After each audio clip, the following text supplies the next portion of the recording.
বাতাসের সাথে উড়ে বেড়ানোর সময়টা একসময় ফুরিয়ে যায়। বয়সের হিসাব কষতে গিয়ে যারা পেরিয়েছেন ৩০-এর ঘর, তাদের জীবনটা ছকে বাঁধা জরুরি। জিভে জল আনা খাবারের তালিকায় যদি টানা যায় একটু লাগাম, তবেই মিলবে স্বস্তি। বয়স তো বাড়বেই, তাকে কি আর বাধা যাবে নিজের ইচ্ছের গণ্ডিতে? তার চেয়ে বরং সময়ের সাথে সুস্থতার জন্য অভ্যাসের চর্চা করতে পারলে দারুণ হবে। রসনাবিলাসে কড়া মিষ্টি চা একদম মানা।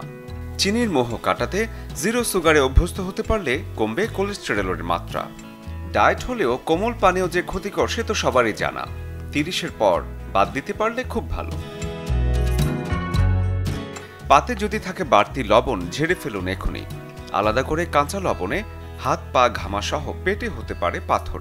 এছাড়াও সস, ইনস্ট্যান্ট নুডলস, চানাচুর, সসেস, পনির আর শুটকি যতটা এড়িয়ে চলা যায় ততই মঙ্গল। ফাস্ট ফুড আর তেলে ভাজা খাবার পেটে হবে আলসার।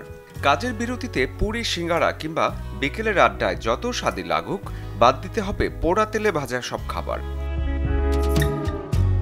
বিরিয়ানি প্রেমীদের জন্য নেই সুখবর। গরুর লাল মাংস আর চর্বি থামিয়ে দিতে পারে আপনার জীবনের গতি।